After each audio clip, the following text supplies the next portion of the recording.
Christ consciousness isn't what your church taught you, and Edgar Cayce's revelations about it will shatter everything you think you know about Christmas.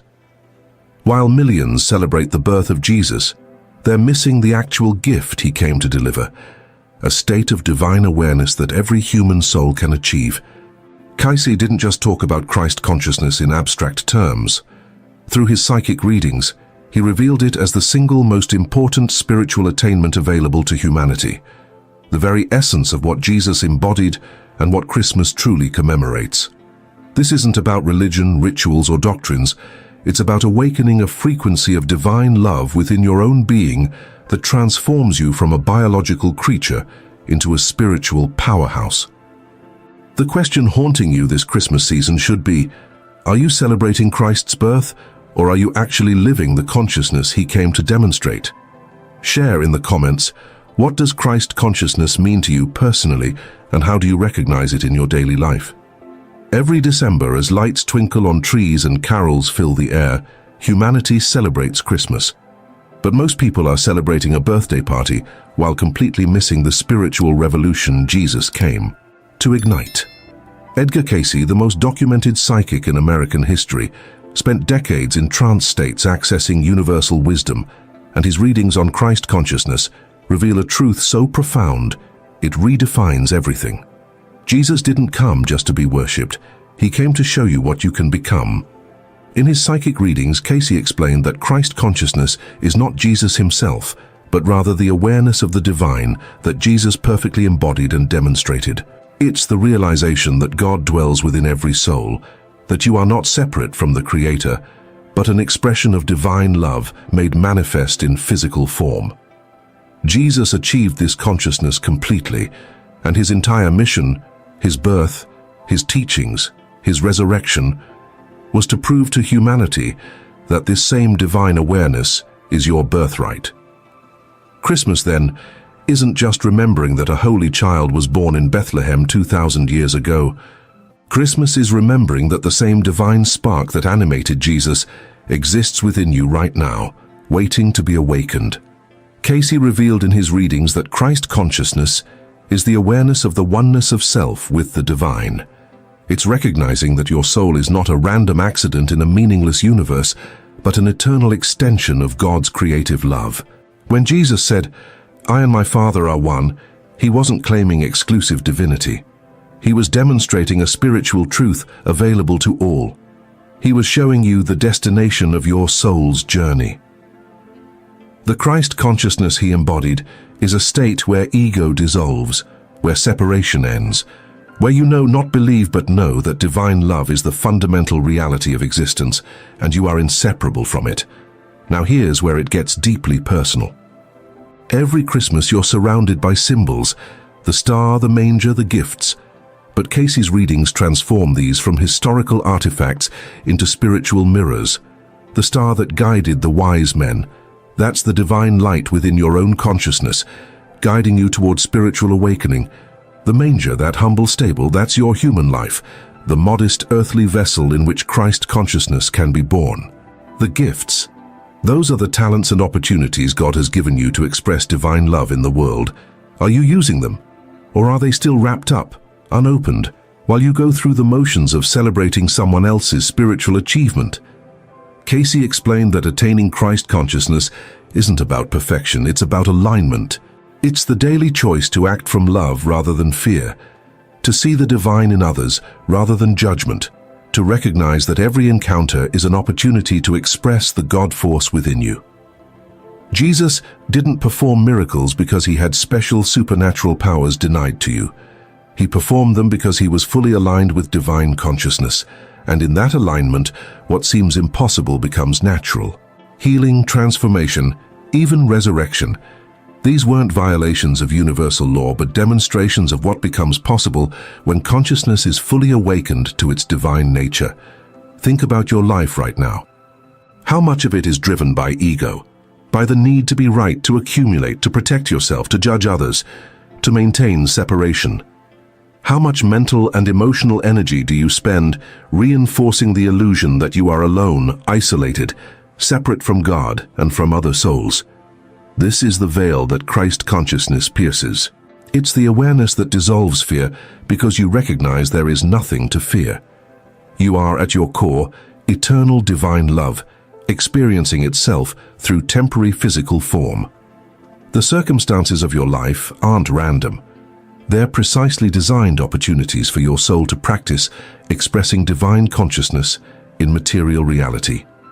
Cayce's readings emphasized that developing Christ consciousness requires application, not just intellectual understanding. You don't awaken divine awareness by reading spiritual books or attending religious services, though these can support your journey. You awaken it through consistent, moment-by-moment choices to align your thoughts, words, and actions with divine love. When someone cuts you off in traffic and you choose patience over rage, you're practicing Christ consciousness. When you see someone suffering and you offer genuine compassion rather than judgment, you're expressing the consciousness Jesus embodied. When you forgive someone who wronged you, releasing resentment and choosing love, you're aligning with the same divine frequency that Jesus demonstrated on the cross when he said, "Father, forgive them." But here's the uncomfortable truth Cayce's readings reveal. Most people don't want Christ consciousness. They want the benefits of it, the peace, the joy, the sense of divine connection, but they don't want the death of ego it requires. They don't want to surrender their grievances, their sense of superiority, their addiction to drama and conflict. They don't want to take responsibility for the truth that they are creating their reality through their consciousness. It's easier to celebrate Christmas as a holiday, exchange gifts, sing songs, and then return to living from ego, separation, and fear. But that's not what Jesus came to teach. That's not what Christmas is really celebrating. In his readings, Cayce revealed that the birth of Jesus was a cosmic event, the incarnation of a soul who had achieved perfect attunement with the creative forces, choosing to enter material form to demonstrate what humanity could become. The virgin birth, which stumbles so many intellectual minds, is symbolic of a profound spiritual truth. Christ consciousness is born when the soul remains pure and receptive to divine influence, untainted by the ego's distortions.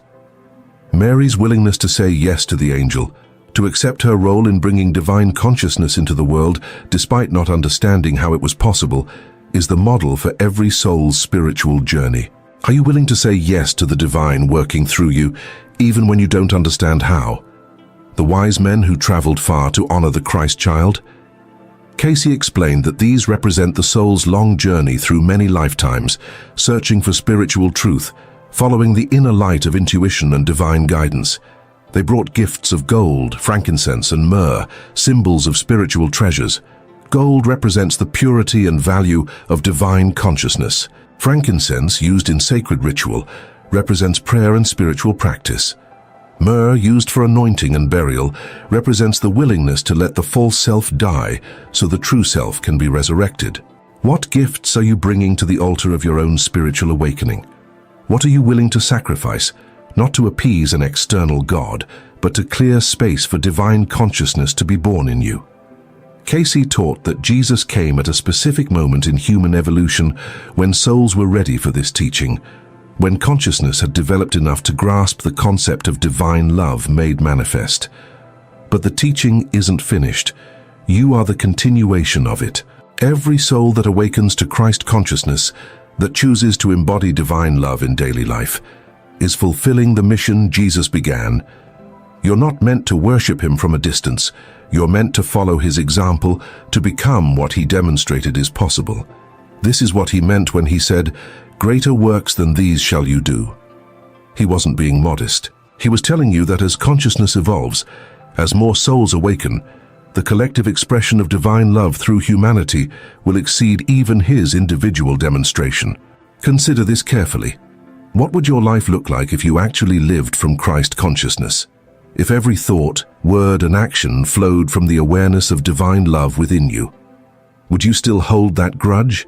Would you still pursue that purely selfish ambition? Would you still judge that person, that group, that situation? Would you still feel so anxious, so fearful, so separate?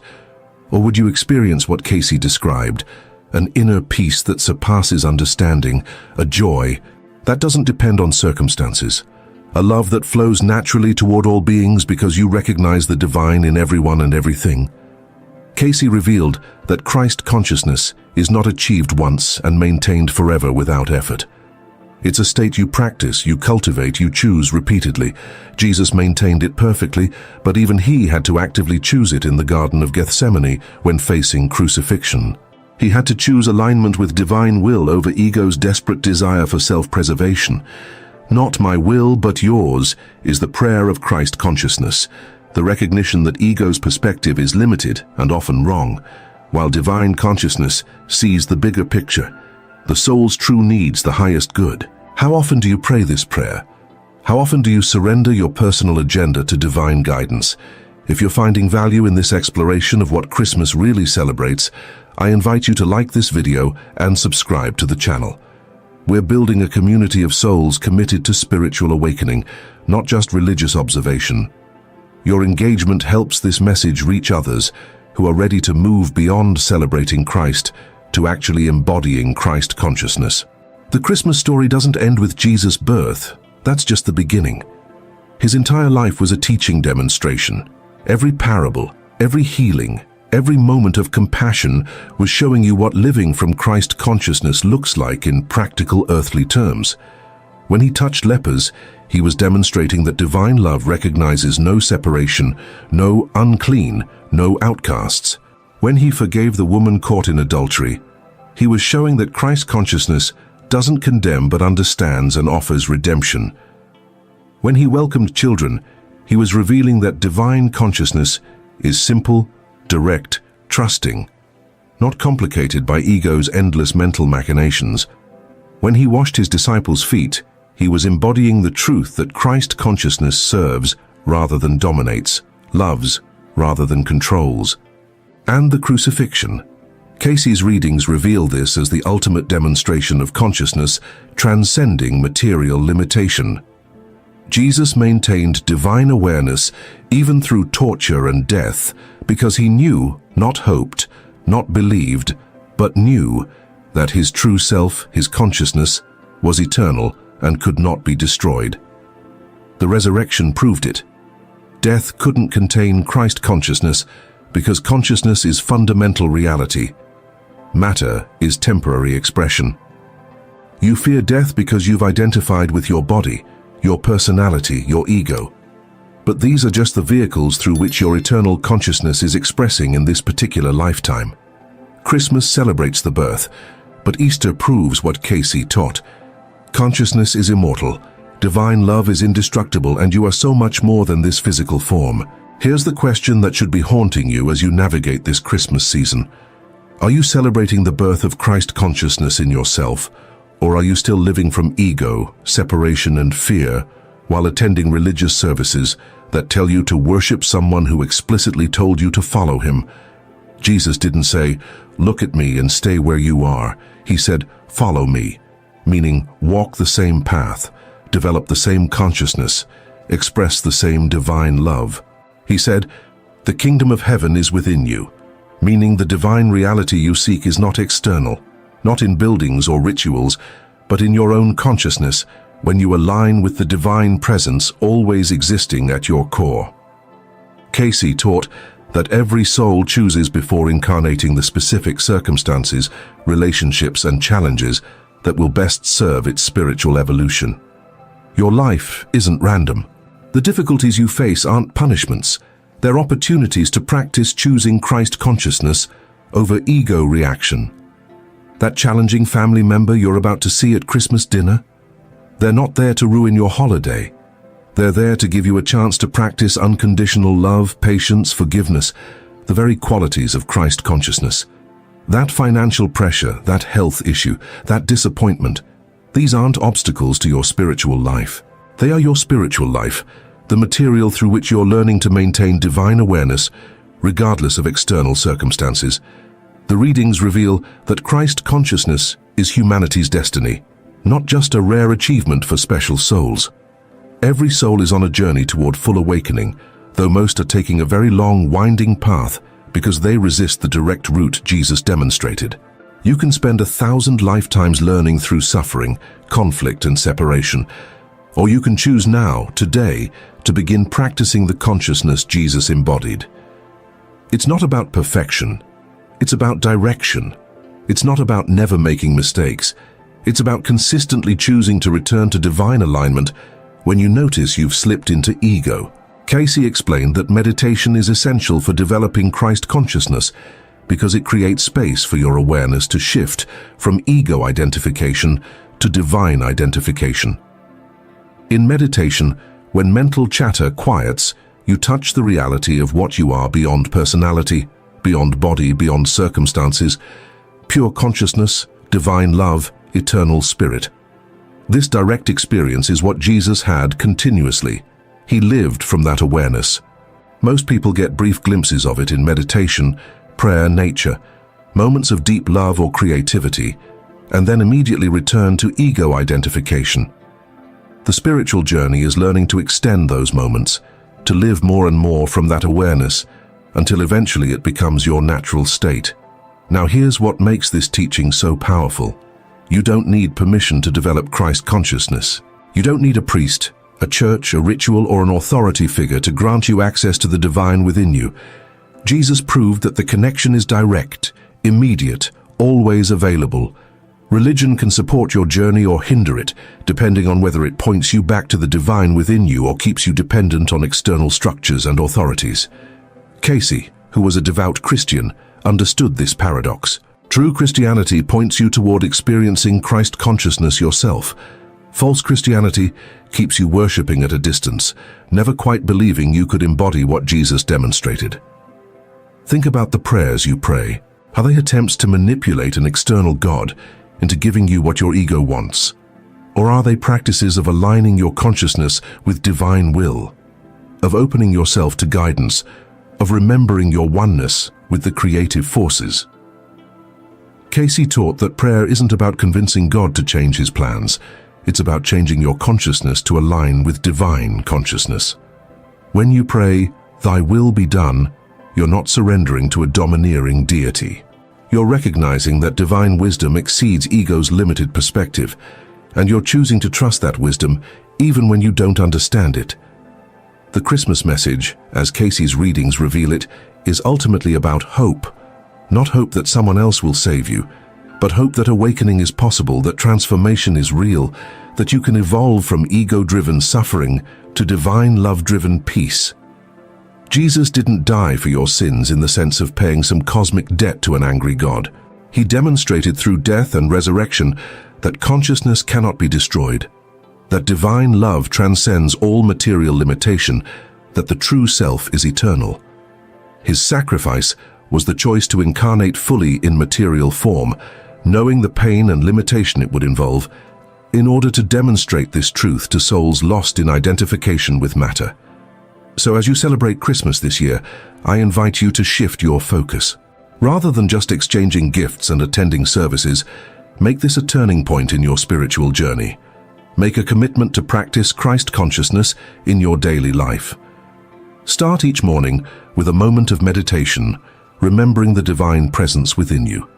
Throughout the day, when ego reactions arise, anger, fear, judgment, resentment, pause and choose the Christ consciousness response instead. Patience, love, understanding, forgiveness. See the divine spark in every person you encounter, even those who irritate or oppose you. Recognize that they too are souls on a journey, doing the best they can with their current level of awareness. Make your spiritual practice practical. It's not separate from your ordinary life. It's expressed through your ordinary life. Christ consciousness isn't achieved by withdrawing from the world, but by engaging with it from divine awareness. Your job, your relationships, your challenges, your mundane daily activities, these are all the training ground for embodying divine love. When you wash dishes, you can do it mindfully, with presence and gratitude. When you talk with your child, you can do it with full attention, recognizing the soul expressing through that small body. When you work, you can do it as service, offering your talents as an expression of divine creativity flowing through you. Before we close, I want you to like this video, subscribe to the channel, and most importantly, leave a comment sharing your own understanding or experiences with Christ consciousness. How are you practicing it in your life? Where do you struggle? What questions do you have? This conversation is how we support each other's awakening. Your insights might be exactly what another soul needs to hear. Your questions might lead us to deeper exploration in future videos. We're all in this together, all souls helping each other remember what we truly are beyond the illusion of separation. Christmas celebrates the moment when divine consciousness took human form to show you what's possible. But the real gift isn't in the past. It's in the present, always available, always waiting for you to unwrap it by choosing to live from divine awareness rather than ego limitation. Christ consciousness isn't something you find out there somewhere. It's what you are underneath all the layers of fear, judgment, and separation you've been taught to identify with. Jesus peeled those layers away completely. You're in the process of doing the same. Some layers come off easily. Others require patience, practice, and courage. The question isn't whether you're worthy of Christ consciousness. You are by the very nature of being a soul created by and from divine love. The question is whether you're willing to do the inner work required to clear the obstructions to awareness of it. Are you willing to forgive, to let go, to surrender ego's demands, to see differently, to choose love even when it's difficult? Are you willing to make your life a living demonstration of the truth Jesus came to reveal, even in small ways, even imperfectly, even when no one notices or appreciates it? This Christmas, give yourself the greatest gift possible, the commitment to awaken Christ consciousness within your own being. Not someday, not in some future life, but now, today, in this moment, with this breath. You are divine love temporarily expressing through physical form. That's not religious doctrine. According to Edgar Cayce's readings, that's the fundamental truth of your existence. Everything you do either recognizes this truth or obscures it. Every thought, word, and action is either an expression of Christ consciousness or a defense against it. The birth in the manger happened 2,000 years ago, but the birth that matters most is the one happening in you right now, if you choose it. Will Christ consciousness be born in the humble stable of your human life? Will you say yes like Mary did, accepting something beyond your ego's understanding? Will you follow the inner star of divine guidance like the wise men, bringing the gifts of your spiritual practice to honor the awakening? Will you let the old self die like the myrrh symbolizes, so the true self can be resurrected into conscious awareness? Cayce's readings promise that this is possible for you. Jesus' life proves it. Your soul knows it. The only question remaining is, what are you going to do about it? How will you live differently starting today? Because Christ consciousness isn't celebrated through holiday rituals. It's celebrated through the way you live, the love you express, the consciousness you embody. Christmas isn't once a year. Every moment is an opportunity for Christ to be born in you. Every choice is either aligned with divine love or resisting it. Every person you meet is another soul in whom the divine dwells, waiting to be recognized. Every challenge is an invitation to practice maintaining divine awareness through difficulty. This is the Christ consciousness everyone celebrates at Christmas, mostly without realizing what they're actually celebrating. Now you know. The question is, what will you do with this knowledge? Your thoughts at the moment of death determine which dimension your soul enters. And Edgar Cayce's trance readings reveal that most souls end up trapped in the lower astral planes because they spent their lives focused on the wrong things. What you're thinking about right now in this very moment is literally programming your soul's destination when your physical body stops breathing. Cayce discovered through his psychic readings that the dying person's dominant mental patterns, not their beliefs, not their religion, but their actual thought habits, act as a magnetic frequency that pulls the soul toward matching vibrational realms in the afterlife. This means someone who spent decades obsessing over money, status, or material possessions will find their consciousness drawn to dark, dense dimensions where those earthly attachments become nightmarish prisons. The question that should terrify and awaken you simultaneously is this: if you died in the next 60 seconds, what thought pattern would your soul be vibrating at? Would it be fear, resentment, or petty concerns? Or would it be love, service, and connection to the divine? What's the dominant frequency of your mind right now, and is it taking you toward the light or toward the darkness? In the 1920s and 1930s, while Edgar Cayce lay in his famous trance state, he described something that contradicts almost everything we've been taught about death and the afterlife. He revealed that heaven and hell aren't places you're sent to by some external judge. They're dimensions your own consciousness creates and gravitates toward based on the quality of your thoughts during your physical life. Your thoughts aren't just fleeting mental events that disappear. According to Cayce's readings, every single thought you think is a living spiritual force that's building your afterlife experience right now, in this moment, whether you realize it or not. Cayce explained that when the silver cord breaks and the soul separates from the physical body, there's no bearded figure in the clouds deciding if you've been naughty or nice. Instead, your consciousness immediately begins moving toward the dimension that matches its vibrational frequency. And that frequency is determined entirely by your habitual thought patterns. Think of it like a radio that automatically tunes to whatever station it's been programmed to receive. If you've spent your life tuning your mind to frequencies of fear, greed, resentment, and judgment, your soul will automatically move toward the lower astral dimensions where those energies dominate. If you've cultivated thoughts of love, compassion, forgiveness, and service, your consciousness rises toward the higher spiritual planes where Christ consciousness dwells. This isn't symbolic language or religious metaphor. Cayce described specific dimensional planes that souls migrate to based on their mental and spiritual development. He revealed that the afterlife isn't one place. It's a spectrum of consciousness levels, from the darkest hell realms where tortured souls replay their earthly obsessions endlessly, all the way up to the highest heavenly dimensions where souls merge with divine light and universal love. And here's what should shake you awake. The dimension you're headed toward is being determined by what's happening in your mind today, right now, not by some deathbed conversion or last-minute prayer. Cayce's readings contained accounts of souls who remained trapped in the lower astral planes for what felt like centuries because they had spent their physical lives consumed by material attachments. He described wealthy businessmen whose souls remained earthbound, still trying to control their companies and money, unable to comprehend that these things no longer existed in their new reality. He spoke of individuals so attached to physical pleasure, status, and power that their consciousness couldn't rise beyond the dense vibrational field of the earth plane. These souls weren't being punished by God. They had literally created their own prisons through the thought patterns they had reinforced every single day of their lives. The mechanics are terrifyingly simple. Every thought you think carries a specific vibration. Thoughts of love, gratitude, and spiritual seeking carry highlight vibrations.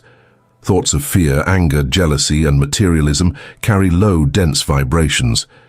When you die, your soul, which is essentially consciousness itself, automatically gravitates toward the dimensional plane that matches its dominant vibrational frequency. It's not about believing the right theology or belonging to the right religion. It's about what you've been doing with your mind. Are you spending your mental energy worrying about money, status, and what other people think of you? Are your thoughts dominated by resentment toward people who wronged you, or fear about losing what you have? Are you constantly replaying past hurts, planning future anxieties, or judging everyone around you? If so, you're programming your soul to enter the lower dimensions where those thought patterns become your reality, except without a physical body to distract you from them. Imagine being trapped in a dimension where your worst thoughts and fears are the only reality you experience, with no physical pleasure or distraction to escape into. That's what Cayce described as the lower astral planes. But there's something even more disturbing that Cayce revealed. Most people don't realize they're dead when they first pass over. Their consciousness is so identified with physical reality and material concerns that they remain in an in-between state, still trying to interact with the physical world, unable to move forward into the light because their thoughts keep them anchored to earthly frequencies. These are the souls Cayce described as earthbound, ghosts, if you will, consciousness trapped between dimensions because they can't let go of their attachments to physical life. He gave specific examples from his readings. A mother so attached to her children that her soul remained in the family home for years, still trying to take care of them, unable to accept that her role had ended. A businessman who died suddenly, his mind so consumed with an unfinished deal that his consciousness remained in his office, still trying to move papers and make phone calls that no one could perceive. These aren't horror stories.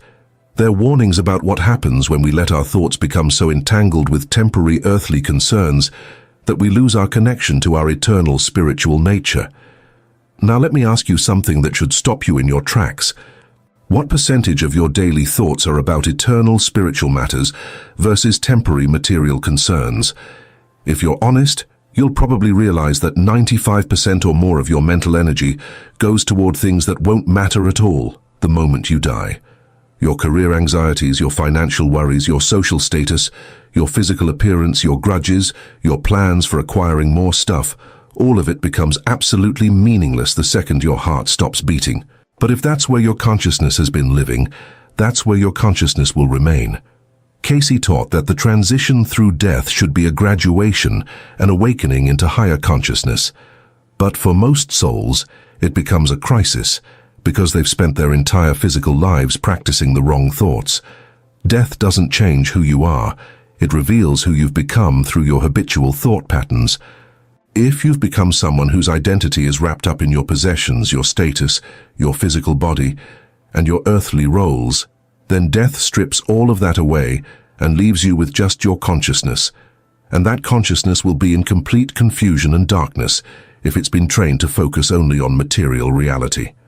The Cayce readings emphasized that thoughts are things. They're real, creative forces that shape reality both in the physical world and in the afterlife dimensions. When you think a thought, you're not just having a private mental experience, you're broadcasting a frequency, creating an energetic pattern and strengthening a pathway in your consciousness. Do this thousands of times, and you've essentially built a highway that your soul will automatically travel down when it leaves the body. The question is, where does your highway lead? Here's where this gets practical and urgent. You have the power to change your soul's destination, but you have to start now. You can't wait until you're dying to suddenly try to think spiritual thoughts. By then, the patterns are too deeply ingrained. Cayce revealed that the souls who transition smoothly into the higher dimensions are those who spent their physical lives practicing spiritual thinking. They meditated daily, connecting their consciousness to the divine. They practiced forgiveness, releasing resentment and anger before it could calcify in their souls. They cultivated gratitude, training their minds to see the sacred in the ordinary. They served others, which shifted their focus from self-centered concerns to love-centered actions. These aren't religious activities, they're consciousness training. Every time you choose a thought of love over a thought of fear, you're raising your vibrational frequency. Every time you forgive instead of holding a grudge, you're clearing your consciousness of dense energy that would drag you down. Every time you meditate and connect with the divine presence within you, you're strengthening the pathway to the higher dimensions. You're literally practicing for your death transition right now in this moment with every thought you choose. Cayce was clear that there's a hierarchy of afterlife dimensions, and your thoughts determine which level you enter. The lowest dimensions are characterized by darkness, confusion, and the endless replay of earthly attachments and addictions. Souls there are consumed by the very things they were obsessed with in life: greed, lust, power, revenge, but now without any way to satisfy those desires, creating a hell of perpetual craving and frustration. The middle dimensions are where most souls end up, planes of existence that mirror physical life, but without the spiritual growth opportunities, where consciousness remains stagnant, neither rising nor falling. The higher dimensions are realms of increasing light, love, and spiritual understanding, where souls continue to evolve and eventually merge with Christ consciousness and universal divine love. Your thoughts are the elevator that determines which floor you exit on. And here's what should terrify you. The elevator is already moving. It's moving right now in the direction of your dominant thought patterns. If you're spending most of your mental energy on fear, worry, anger, and material concerns, the elevator is descending. If you're cultivating thoughts of love, gratitude, spiritual seeking, and service, it's ascending. There is no neutral. Your consciousness is always moving in one direction or the other based on the quality of your thoughts. Cayce taught that the moment of death is actually the moment of ultimate truth. All the masks you wore, all the pretenses, all the lies you told yourself, they all dissolve instantly. What remains is the pure essence of what you've become through your thoughts and actions. This is why he emphasized that you can't fake spiritual development. You can't pretend to be loving and compassionate while harboring thoughts of judgment and resentment, because at death, only the truth of your consciousness remains. The thoughts you've been thinking in private, the attitudes you've been cultivating when no one was watching, that's what your soul actually is, and that's what determines where you go. Think about how you spent today, not what you did externally, but what happened in your mind. Were your thoughts dominated by worry about things that ultimately don't matter? Did you replay old resentments? Did you judge people? Did you obsess over material concerns? Or did you consciously cultivate thoughts of gratitude, love, and connection to the divine? The honest answer to this question reveals what dimension your soul is being programmed to enter. If you want to like this video and subscribe to this channel, do it now, because engaging with content that challenges you to examine your spiritual life is itself a practice of redirecting your consciousness toward what matters. Most people scroll through countless hours of content that keeps their minds trapped in the lowest frequencies of fear, outrage, and superficial distraction. Choosing to spend time with spiritual teachings is a statement about where you want your soul to go. Cayce revealed that souls in the higher dimensions don't experience time the way we do in physical life. What feels like centuries in the lower astral planes might be experienced as moments of eternal presence in the higher realms. This is because time is a product of consciousness. The more evolved your consciousness, the less you're bound by linear time. Souls vibrating at high frequencies exist in an eternal now, merged with divine love and creative intelligence. Souls trapped in low frequencies experience the endless, tortuous passage of time, because their consciousness is still clinging to the sequential, cause and effect thinking of material reality. The readings described how souls who enter the higher dimensions continue to learn, grow, and serve. They become guides and helpers for souls still struggling on Earth or in the lower astral planes. They participate in the divine creative process, co-creating reality with God. They experience levels of joy, peace, and love that are incomprehensible to physical consciousness. But Cayce was emphatic. You don't get there by accident, and you don't get there by believing the right doctrines. You get there by training your consciousness through your daily thought patterns. Here's the question that should haunt you until you change. If you died right now this moment, would your soul rise or fall? Not based on your beliefs, not based on what church you attend, not based on your good intentions, based on the actual vibrational frequency of your consciousness, as shaped by your habitual thoughts.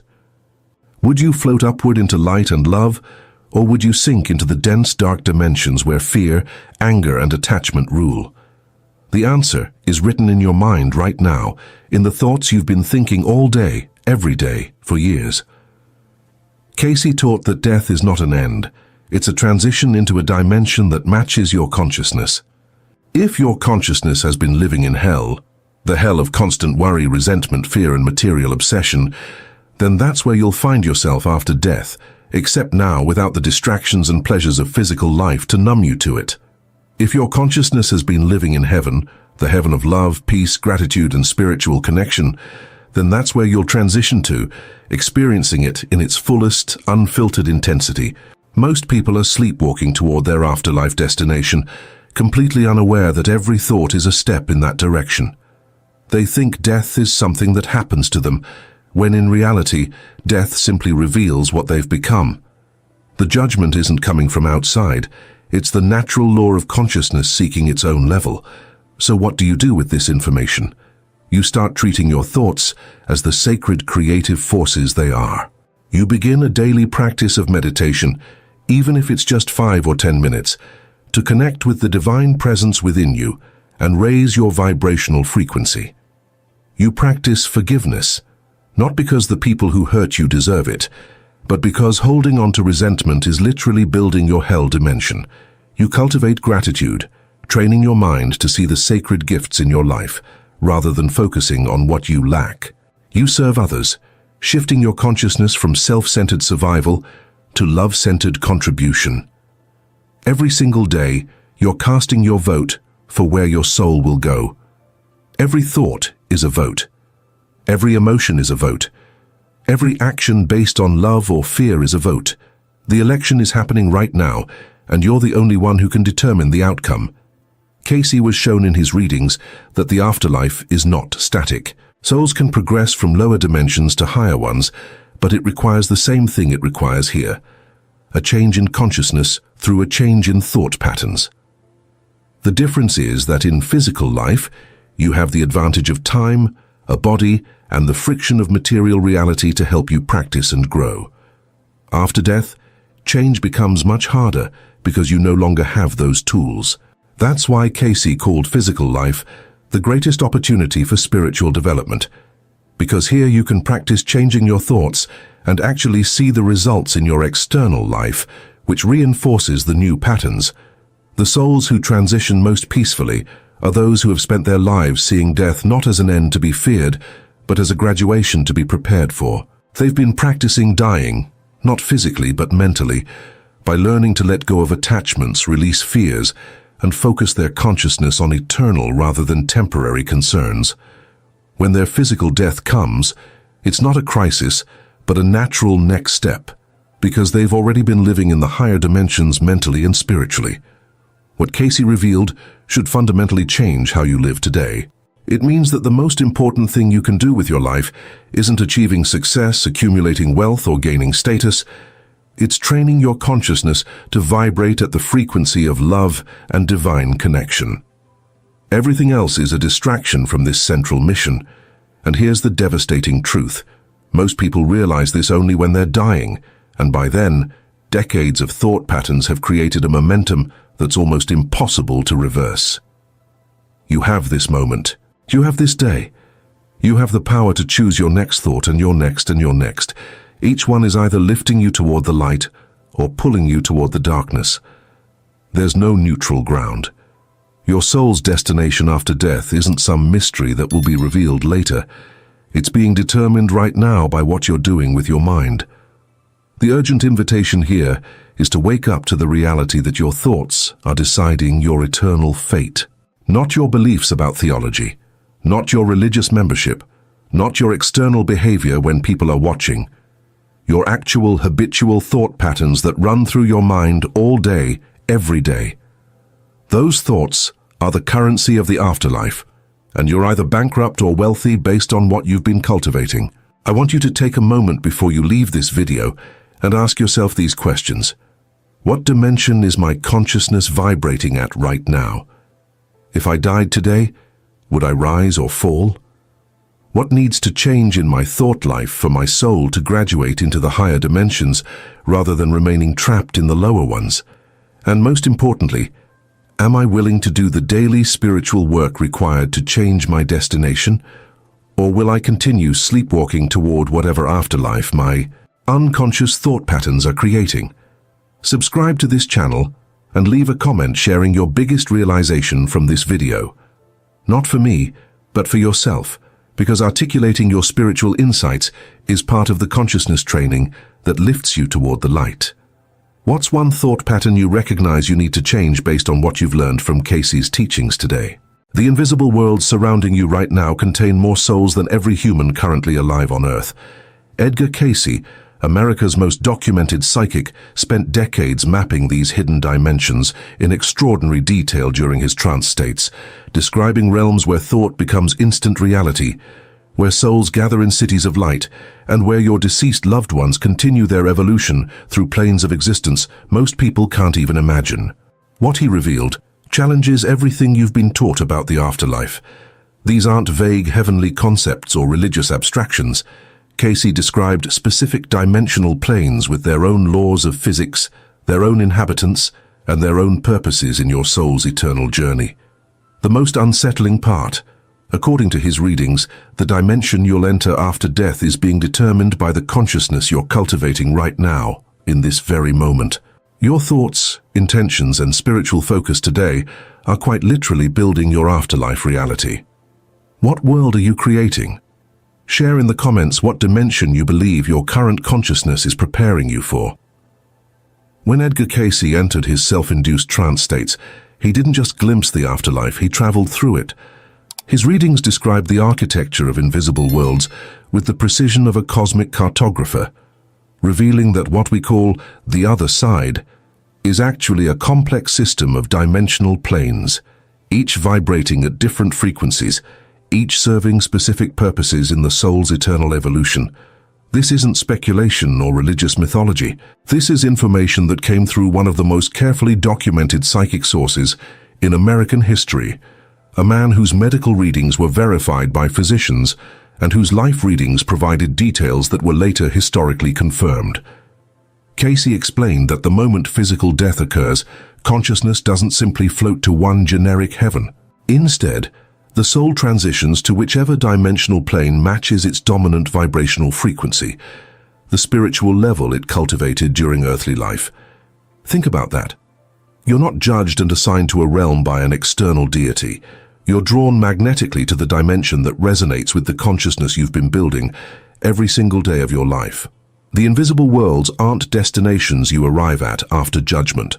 They're frequencies you're already tuning into with every thought, every intention, every choice.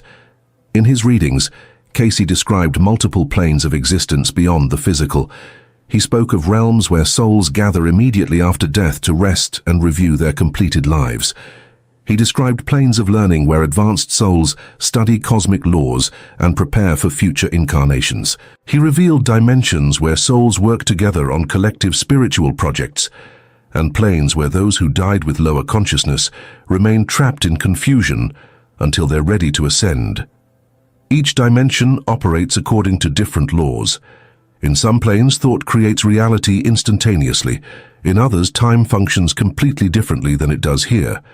Some dimensions contain vast libraries of knowledge. Others are characterized by intense light and profound peace. One of the most fascinating aspects of Cayce's descriptions is that the invisible worlds aren't empty mystical voids. They're populated, organized, and purposeful. He described souls living in communities, cities of light, where beings of similar consciousness gather. He spoke of souls who serve as guides and teachers for those newly arrived. He revealed that advanced souls often work from these dimensions to inspire and influence those still in physical form. Your creative inspirations, your sudden insights, your inexplicable sense of guidance. According to Cayce, these often originate from souls operating in invisible dimensions, attempting to assist your spiritual development. But here's where Cayce's teachings become personally challenging. He was emphatic that your current mental and spiritual state is preparing you for a specific dimensional experience after death. If your consciousness is primarily focused on material gain, anger, resentment, or self-serving desires, you'll find yourself after death in lower vibrational planes characterized by confusion and limitation. These aren't punishment realms. They're simply dimensions that match that frequency of consciousness. Souls don't suffer there because they're being punished. They suffer because they haven't yet developed the spiritual awareness to perceive and access higher dimensions that exist all around them.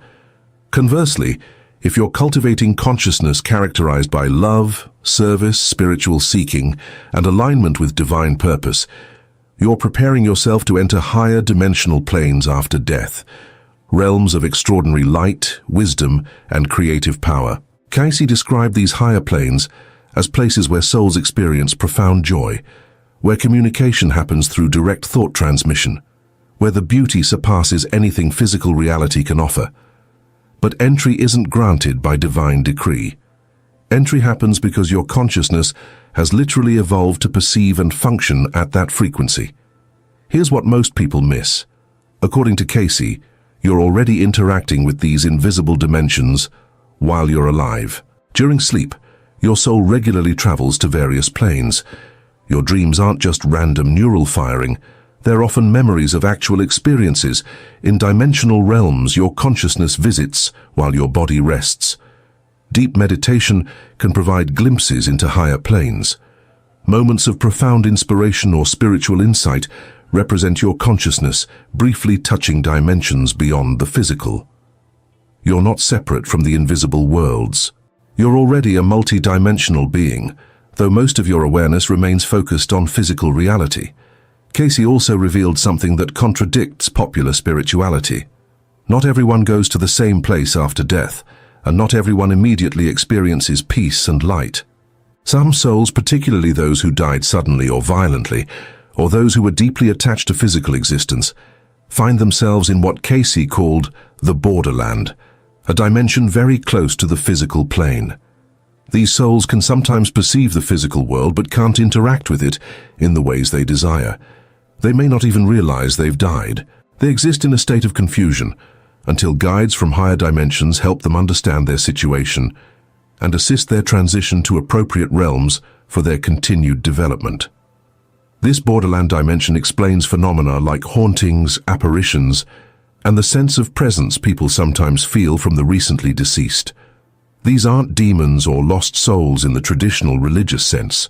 Their consciousness still vibrating very close to physical frequency, not yet fully transitioned to higher planes.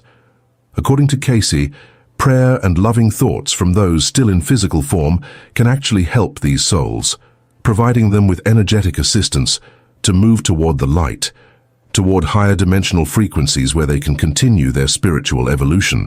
The invisible worlds also contain what Cayce called the planes of causes, dimensions where souls can perceive the spiritual laws and patterns that underlie physical reality.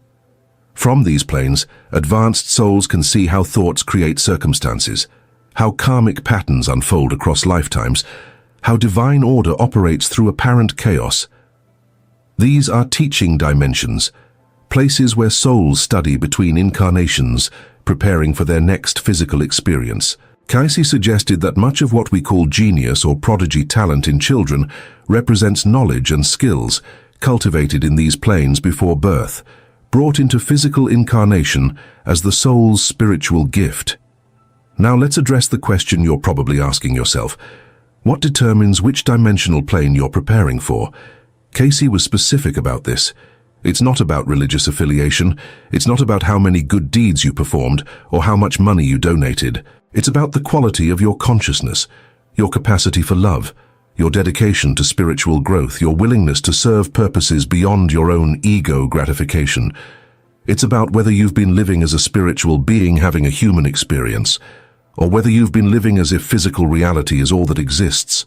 Every time you choose love over fear, service over selfishness, truth over deception, you're raising your vibrational frequency and preparing yourself for higher dimensional experiences after death. Every time you meditate on divine presence, every time you practice compassion, every time you seek to understand cosmic and spiritual laws, you're literally training your consciousness to function at frequencies that will allow you to perceive and navigate higher planes after your physical body expires. But here's the challenging truth that Cayce emphasized repeatedly. You can't fake this preparation. You can't perform religious rituals or speak spiritual language and expect to automatically access higher dimensions after death if your actual consciousness remains focused on lower vibrational patterns like judgment, materialism, or ego satisfaction.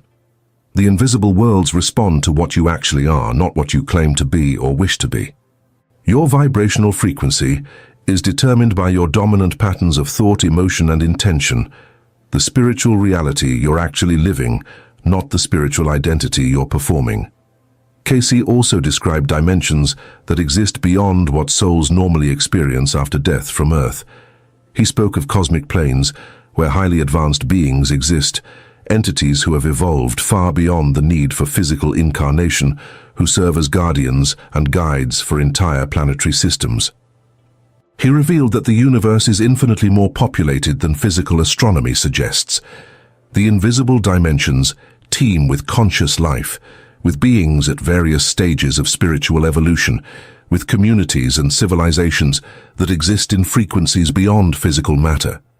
This understanding radically expands what death means. You're not ending, you're transitioning, you're moving from one dimensional experience to another. And the quality of that next experience depends entirely on the consciousness you've been cultivating here. The invisible worlds aren't waiting somewhere in the distant future. They're here, now, existing in frequencies just beyond your physical perception. Death simply shifts your awareness from physical to non-physical frequency. But who you are, the patterns of consciousness you've developed, comes with you into those dimensions. If you've spent your life developing spiritual awareness, you'll find yourself after death in dimensions of light, learning, and continued growth. If you've spent your life focused exclusively on physical pleasure, material accumulation, or ego gratification without developing spiritual consciousness, you'll find yourself in dimensional planes that reflect that limitation, not as punishment, but as the natural consequence of your vibrational frequency. You go where you match. This is cosmic law according to Cayce, as precise and impersonal as gravity. One of the most profound aspects of Cayce's descriptions is that the invisible worlds aren't static. Souls continue to evolve and ascend through dimensional planes. A soul that initially finds itself in a lower dimension after death isn't trapped there eternally. As that soul develops greater awareness and love, it naturally rises to higher planes. The universe is structured for growth, for evolution, for the gradual awakening of consciousness to its divine nature. Every soul is on this journey, whether they're consciously aware of it or not. Cayce emphasized that earthly incarnation is actually a special opportunity in this cosmic journey. Physical reality, with all its challenges and limitations, provides unique conditions for rapid spiritual growth. The resistance you face here, the difficulties you overcome, the love you manage to express despite earthly conditions, these accomplishments have immense value in your soul's evolution. The invisible worlds recognize earthly life as a kind of spiritual school, a training ground where souls can develop qualities and strengths that are harder to cultivate in purely spiritual dimensions, where thought creates reality instantly. This is why your life right now matters so profoundly. You're not just living your days and waiting for heaven. You're actively constructing the dimensional reality you'll experience after death. You're training your consciousness to function at specific vibrational frequencies. You're determining your spiritual trajectory, not just for this life, but for your entire eternal journey. The invisible worlds are watching, not in judgment, but in recognition of what frequency you're choosing to embody. Here's what Cayce's readings suggest you should be doing: developing your capacity to love unconditionally, learning to see divine purpose in all experiences, practicing meditation and prayer to strengthen your connection with higher dimensions, serving others as expressions of divine love, studying spiritual and cosmic laws, and most importantly, living as if you are already an eternal spiritual being. Because you are. The invisible worlds aren't your future destination. They're your eternal home. Physical life is the temporary journey. Spiritual existence in dimensional realms is your natural state. So let me ask you directly, what dimensional plane is your current consciousness preparing you for? If you died tonight, what vibrational frequency would your soul carry into the invisible worlds? Would you find yourself in realms of light and wisdom? Or would you find yourself in darker, more limited planes because that's the consciousness you've been cultivating? This isn't meant to frighten you. It's meant to awaken you. According to Cayce, you have complete control over this outcome. Your choices today, your thoughts in this moment, your spiritual focus right now, these are literally determining your afterlife experience. The invisible worlds exist in infinite variety, from the lowest planes of confusion and limitation to the highest dimensions of divine light and cosmic consciousness. Every soul will experience dimensions appropriate to their spiritual development. And every soul has the eternal opportunity to grow, to ascend, to eventually reunite with the divine source from which all consciousness originates. This is the cosmic truth Cayce revealed. You're not traveling towards some final judgment. You're on an eternal journey of awakening, moving through dimensional planes as your consciousness evolves, gradually remembering and reclaiming your identity as a spiritual being of divine origin.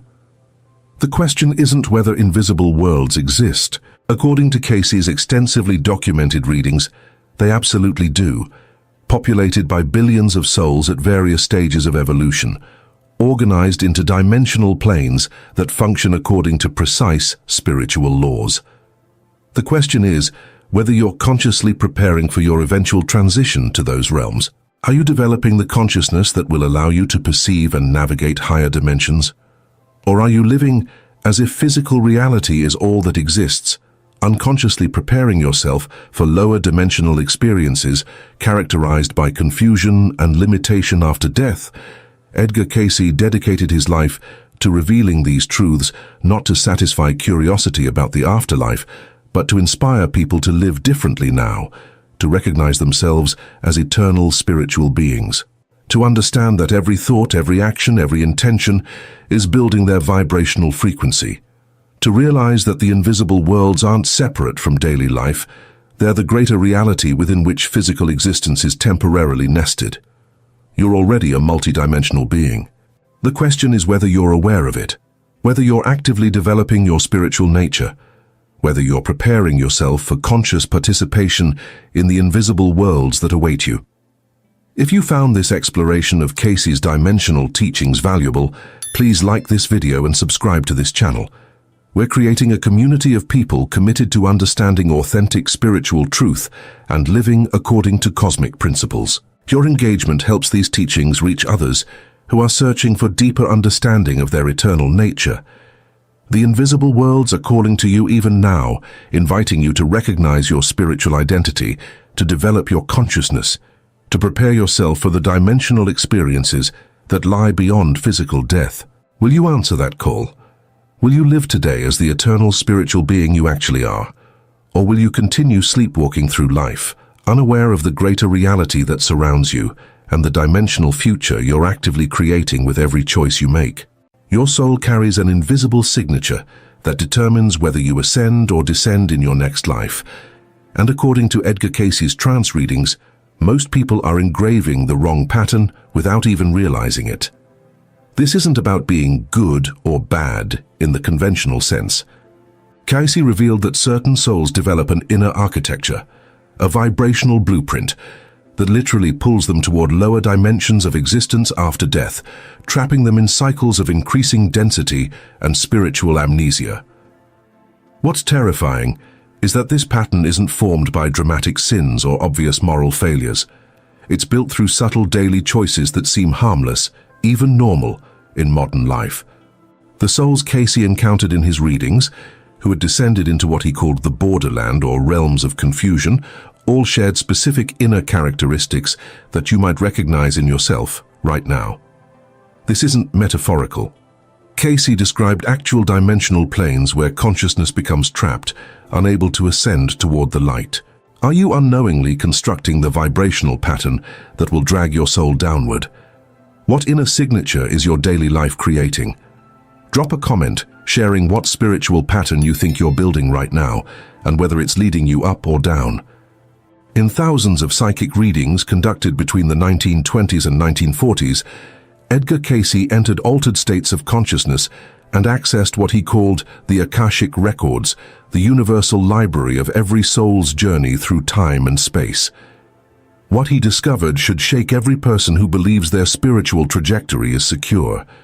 Cayce didn't just see souls ascending toward God, he witnessed souls descending into realms of increasing spiritual darkness, and he identified the precise inner pattern that causes this descent. This isn't punishment from an angry God. This is spiritual physics. Cayce explained that consciousness operates on the principle of like attracts like. Your inner pattern, the sum total of your thoughts, desires, motivations, and will, creates a magnetic frequency. When you die and your soul separates from your physical body, you don't go to some arbitrary judgment hall.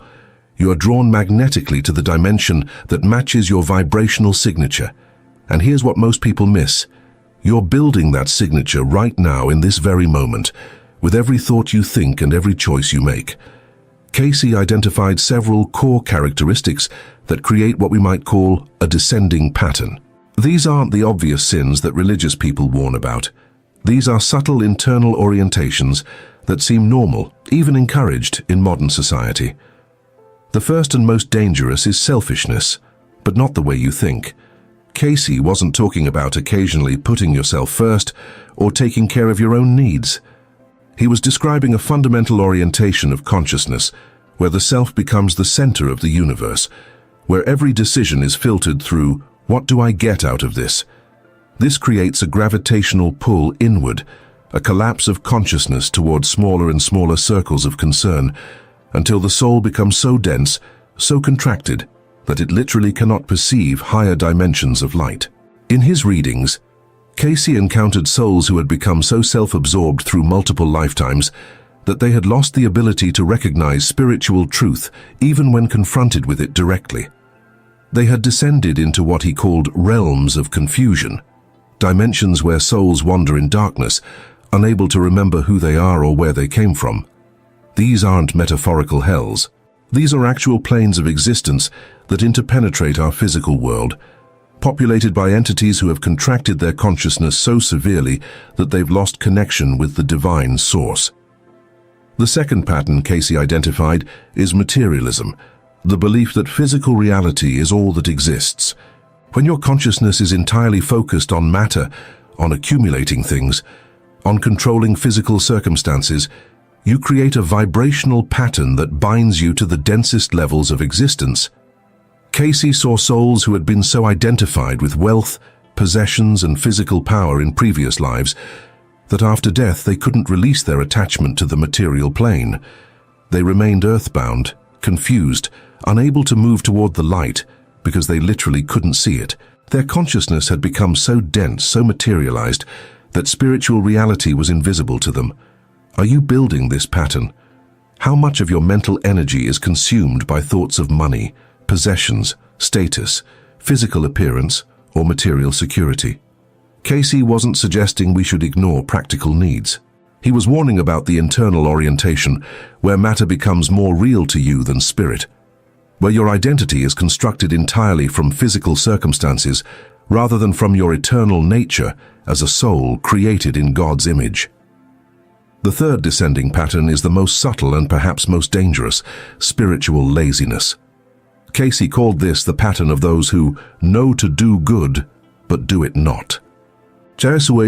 These are souls who have been exposed to spiritual truth, who intellectually understand higher principles, but who consistently choose the path of least resistance. They don't actively pursue evil. They simply never exert the will necessary to transform themselves. They drift. They consume spiritual content for entertainment, but never apply it. They know they should meditate, pray, serve, forgive, or change destructive patterns, and they simply don't. Not because they can't, but because they won't. In Cayce's cosmology, will is everything. The soul's evolution depends entirely on the application of will towards spiritual growth. A soul that refuses to exert will, that chooses comfort over transformation, creates a pattern of increasing inertia. After death, these souls drift toward realms that Cayce described as grey, dimensions neither dark nor light, where nothing particularly bad happens, but nothing evolves either. These are the most tragic cases in Cayce's readings, because these souls had opportunities for awakening and consciously chose to remain asleep. Think about your own life, honestly. When was the last time you actually did the spiritual work you know you should do? When did you last push past comfort to serve someone who couldn't benefit you in return? When did you last choose the harder right over the easier wrong? Your answers to these questions are literally constructing your post-death trajectory. The fourth descending pattern is resentment, what Cayce sometimes called the holding of grudges. He explained that unforgiveness creates chains that bind souls to the very people and circumstances they're trying to escape. When you harbor resentment, when you replay injustices in your mind, when you nurture anger toward those who have wronged you, you create energetic cords that tie you to lower vibrational planes. After death, instead of ascending toward the light, you remain magnetically bound to those you resent, trapped in endless cycles of karmic entanglement. Cayce encountered souls in his readings who had carried hatred across multiple lifetimes, each incarnation deepening the pattern until they had descended into what he called the borderland, a realm between physical and spiritual dimensions where souls exist in perpetual conflict, unable to forgive, unable to release, unable to ascend. The terrifying part is how normal this pattern seems. How many people do you know? How often do you yourself justify holding on to anger because they deserved it, or I have a right to be upset? You might be right, and you might be building the exact pattern that will prevent your soul's ascension. The fifth pattern is fear-based living. Cayce taught that fear is the opposite of love, and love is the vibrational frequency of God, of Christ consciousness, of the highest dimensions of spiritual reality. When your life is driven primarily by fear, fear of loss, fear of judgment, fear of death, fear of lack, fear of others, You create a contracting vibration that pulls consciousness downward. Fear makes you defensive, controlling, suspicious, closed. It creates the exact opposite of the open, trusting, expansive consciousness necessary for spiritual ascension. In his readings, Cayce described souls who had lived fear-dominated lives and after death found themselves in dark, constrictive realms that perfectly mirrored their internal state. They weren't sent there as punishment. They gravitated there because the frequency of those realms matched the frequency they had cultivated throughout their lives. The environment after death isn't imposed from outside, it's generated from within. Here's what makes this urgent. You are building your post-death reality right now. Every fearful thought you indulge, every resentful replay of past hurts, every choice to serve yourself over others, every moment of spiritual laziness, every attachment to material security over spiritual truth, all of it is constructing the vibrational pattern that will determine where your consciousness goes when your body dies. But Cayce also revealed the pattern that creates ascension, and it's simpler than you might think. It's not about perfection, it's about direction. The ascending soul is characterized by one fundamental orientation: the desire to be of service to others and to grow closer to God. That's it. Not sinlessness, not enlightenment, not spiritual mastery. Just a genuine, consistent desire to help others and to know God more deeply. When this desire is real, not intellectual, not performative, but genuinely alive in your heart, it creates an upward pull that counteracts every descending tendency. If you like what you're hearing and want to explore more of Cayce's revelations about the soul's journey, please like this video and subscribe to the channel. Your support helps us continue creating content that challenges you to examine the trajectory of your own spiritual evolution. Cayce taught that at the moment of death, what matters most is not what you believed or what religion you practiced, or how many spiritual books you read. What matters is the actual vibrational pattern you've constructed through the way you lived. And that pattern is revealed most clearly in the nature of your desires. What do you actually want? Not what you say you want, not what you think you should want, but what your choices reveal you want. Do you want comfort or growth? Do you want to serve or to be served? Do you want to understand others or to be understood? Do you want to accumulate or to give? Do you want to control or to trust? Do you want to judge or to love? Your answers to these questions, your real answers, the ones your life demonstrates, are constructing your destiny. Cayce saw souls who had convinced themselves they were spiritual while living entirely self-centered lives. He saw souls who performed religious rituals while harboring deep resentments. He saw souls who spoke about God constantly while refusing to actually change anything about themselves. And he saw where these souls went after death. Their words meant nothing. Their beliefs meant nothing. Only the actual pattern of their consciousness mattered. The realms Cayce described weren't created by God as punishment. They're created by souls through the magnetic principle of spiritual law. If you live with a consciousness of scarcity, you will experience realms of scarcity after death. If you live with a consciousness of separation, you will experience realms of isolation after death. If you live with a consciousness of fear, you will experience realms of terror after death. The universe doesn't impose these experiences on you. You construct them through the pattern of your own consciousness. But here's the hope that Cayce offered. The pattern can be changed. Right now. Today. Not through belief. Not through ritual. Not through affiliation with the right religion or spiritual group. Through choice. Through the consistent application of will toward love instead of fear, service instead of selfishness, forgiveness instead of resentment, spiritual effort instead of laziness, eternal values instead of material obsession. Every moment is an opportunity to shift your trajectory. Every interaction is a chance to choose the ascending pattern over the descending one. When someone wrongs you, you can choose resentment or forgiveness. And that choice is literally constructing your vibrational destiny. When you're faced with a decision between serving yourself and serving another, your choice is building your post-death reality. When you know you should pray, meditate, or do inner work, but you choose entertainment or distraction instead, you're engraving a pattern into your soul. Cayce warned that the most dangerous position is the middle, the lukewarm consciousness that neither fully commits to spiritual growth nor fully abandons it. These souls convince themselves they're on the right path because they're not actively pursuing darkness, but they're also not actively pursuing light. They drift, and in the spiritual realm, drifting always means descending, because spiritual evolution requires effort, will, intention. Without these, the default trajectory is downward. The souls who descended into lower realms in Cayce's readings weren't monsters. They were ordinary people who made ordinary choices, choices that seemed reasonable, justified, even necessary at the time. They chose comfort over growth. They chose resentment over forgiveness. They chose fear over love. They chose material security over spiritual risk. They chose to know about spiritual truth rather than to embody it. And these choices, accumulated over years and lifetimes, created a pattern that pulled them away from the light. So here's the question that should haunt you tonight. What pattern are you building? Not what pattern do you wish you were building. Not what pattern you tell others you're building, but what pattern does your actual life, your actual thoughts, desires, choices and actions reveal you're constructing? Because that pattern is your destiny. It's not metaphorical. It's not symbolic.